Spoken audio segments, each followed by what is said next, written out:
La méditation zen, j'en ai parlé donc dans une précédente vidéo. Euh, les maîtres zen étaient vraiment particuliers. Et là, j'ai deux, trois petites histoires à vous raconter parce que j'aime bien. C'était des gens qui étaient vraiment hors normes. Dans l'apprentissage du zen, les maîtres zen avaient mis en place des questions qui étaient quasiment insolubles à résoudre avec le mental. Et beaucoup de gens, quelquefois, recherchent dans la méditation ou dans le monde des yogis, en fait, des choses extraordinaires. On sait qu'il y a des yogis qui peuvent arrêter leur respiration pour un temps très long, se faire enterrer sous terre, enfin, voilà, arriver à des circonstances, des choses incroyables, qu'ils ont des pouvoirs qu'ils ont développés avec le yoga. Et pour moi, la méditation, c'est surtout pas développer des pouvoirs. Et le but pour moi, de la méditation, c'est de revenir au naturel, mais d'accepter aussi des expériences qui pourraient paraître vraiment en dehors de l'ordinaire.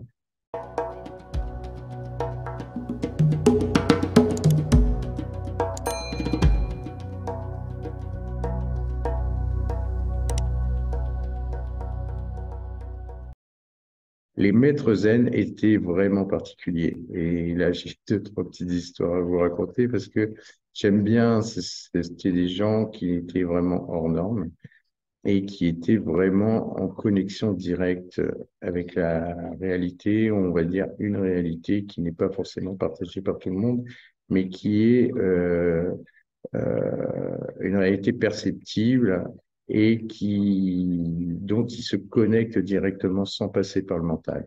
En fait, c'est ça. Donc, il y avait comment dire, dans l'apprentissage du zen, les maîtres zen avaient mis en place ce qu'on appelle des koans.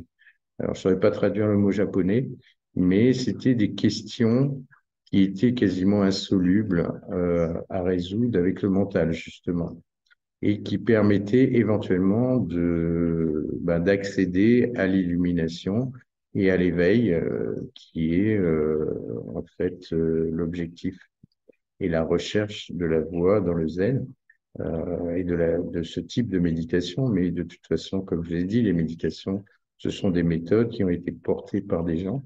Et puis, les buts, en fait, sont assez similaires. En général, c'est l'éveil et sortir un peu de la conscience humaine habituelle pour accéder à une autre réalité de notre être. Et donc, un des koans, c'est quel est le bruit que fait une seule main? En parlant, vous savez, quand on souhaite taper dans nos deux mains, ben, ça fait un bruit. Et la question était par rapport à une seule main. Et donc, un de ses disciples, une fois, un des maîtres zen, atteint l'éveil immédiatement à en écoutant, en fait, en recevant ce koan. Et voilà, parce que sinon, mentalement, ça ne veut rien dire. Pour nous, ou pour une conscience habituelle, on se dit, mais c'est n'importe quoi. Non, c'est vraiment, l'objectif était comme ça. Et ils avaient des manières de parler ou d'agir qui étaient toujours très particulières et en résonance avec ce qu'ils vivaient et en agissant directement par rapport à leur conscience du moment et leur éveil particulier, en fait, même s'ils n'étaient pas tous éveillés, mais par rapport à l'éveil qu'ils avaient, et leur progression intérieure.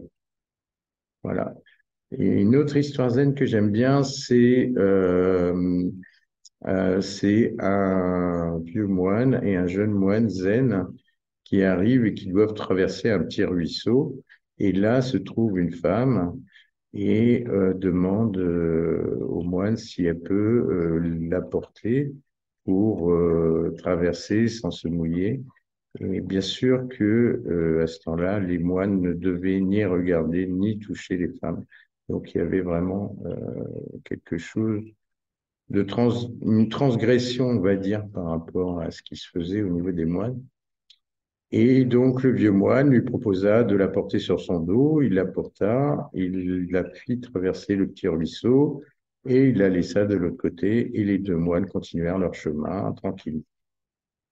Et au bout d'un moment, le jeune moine posa une question à l'ancien il lui demanda, mais comment ça se fait que vous avez rompu vos vœux et que c'est un peu un sacrilège de porter une femme, même de la regarder, et vous avez transgressé les lois en fait des moines.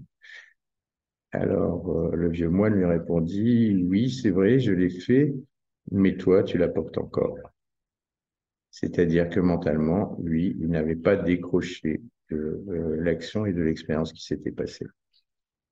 Donc voilà, donc il y a plein de choses un peu croustillantes dans la méditation zen, dans l'esprit zen, et autant que dans d'autres types d'expériences. Alors, ce qu'il y a, c'est que beaucoup de gens, quelquefois, recherchent dans la méditation ou dans le monde des yogis, en fait, des choses extraordinaires. On sait qu'il y a des yogis qui peuvent arrêter leur respiration pour un temps très long, se faire enterrer sous terre, enfin, voilà, arriver à des circonstances, des choses incroyables, qu'ils ont des pouvoirs qu'ils ont développés avec le yoga. Et pour moi, la méditation, c'est surtout pas développer des pouvoirs, c'est vraiment, ça c'est une recherche après que les personnes font, mais la méditation vous aide justement à être dans votre vraie puissance humaine, mais sans chercher de pouvoir particulier et développe vraiment en général, mais ça dépend des tendances de chacun.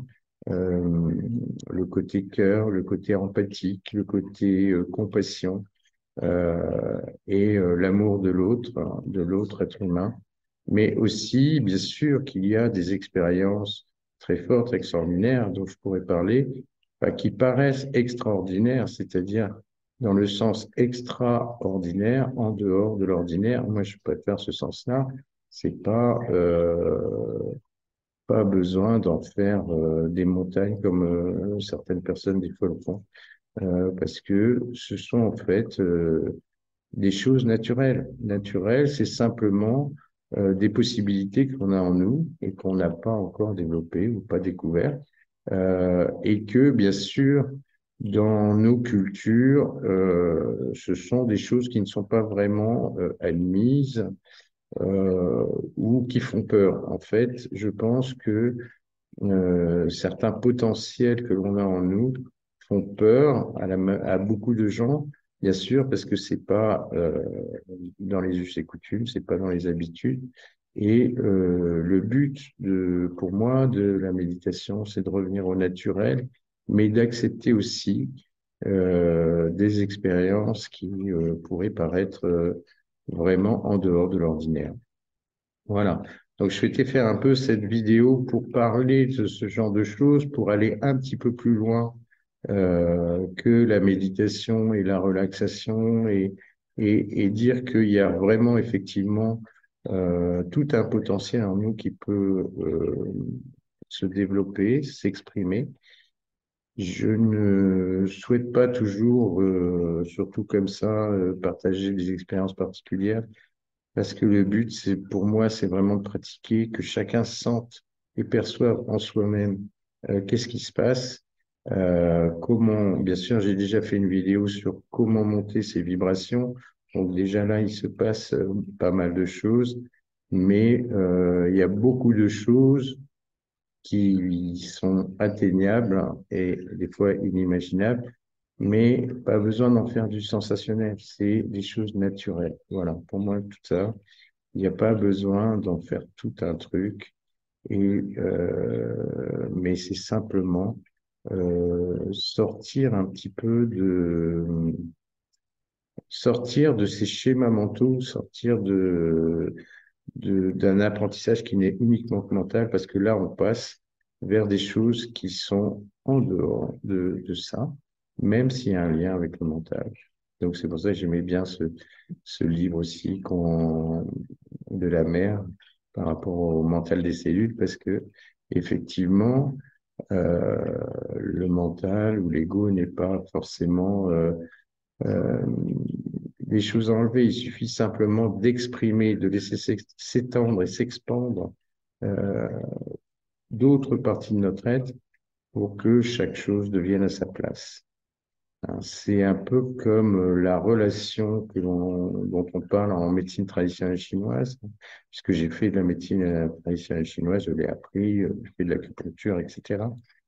Et la relation entre les organes en médecine traditionnelle chinoise, qui est très bien, où chaque organe et chaque élément génère un autre ou contrôle un autre. Et donc, vous avez le cycle des 5 éléments qui ne doit pas être rompu, sinon cela crée des perturbations, bien sûr, physiques et ou psychologiques, enfin, différentes sortes. Donc voilà. Donc ça, c'était un petit aparté. Voilà pour la méditation. Il y aurait encore beaucoup, bien sûr, à dire, mais j'espère que ça amène des compléments par rapport à ce que chacun peut se poser quand on démarre une voie ou qu'on est déjà dans cette voie, mais qu'on veut aller plus loin. Eh ben, il y a des repères à prendre à l'intérieur de soi et en même temps, effectivement, les histoires d'autres personnes, de personnes même si on ne sait pas toujours tout ce qui est vrai, des personnes qui ont été connues par rapport à leur chemin, eh bien, c'est toujours intéressant d'avoir ces références-là. Mais pour moi, la vraie connaissance, elle vient à l'intérieur. C'est celle qu'on développe et c'est là où on est sûr de ce qui est ou ce qui n'est pas. Voilà, notre corps et notre esprit, ce que l'on a à l'intérieur de nous, c'est vraiment le baromètre qui nous permet, au-delà d'histoires ou de théories ou de choses comme ça, qui nous permet de savoir quelle est notre réalité, comment elle est faite. Après, bien sûr, un débroussaillage, parce que la difficulté, c'est de passer les premières couches mentales où là, on a tout un encombrement de choses, d'idées, de croyances, de choses, d'idées préconçues, de jugements qui font que on n'accède pas encore à cette connaissance-là, mais qui est en nous et qui est accessible pour tout le monde, en fait. Il n'y a pas de, il y a des gens exceptionnels comme dans tout parce qu'ils ont des particularités, des potentialités sur certains domaines, mais en fait, ce n'est que un développement d'un potentiel particulier et on a tous des potentiels. Il suffit de trouver sa propre voie, propre caractéristique et on arrive forcément à des niveaux d'être assez incroyables et on peut tous le faire. Voilà. Donc c'était un petit message pour compléter ce que j'avais dit et donner des exemples qui permettent d'agrémenter, de se faire une idée lorsqu'on ne sait pas toujours bien vers où on va ou qu'est-ce que c'est la méditation. Voilà. Et ça n'a rien à voir avec une idéologie, avec une religion ou avec un courant spirituel en particulier.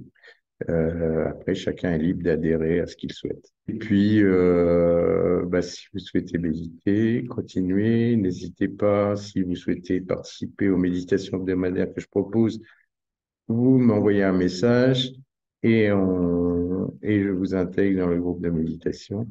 Si vous souhaitez me poser des questions ou dans les commentaires, n'hésitez pas. J'essaierai d'y répondre. Je suis pas toujours disponible, mais j'essaierai. Et puis, je vous dis à très bientôt pour une prochaine vidéo. Au revoir.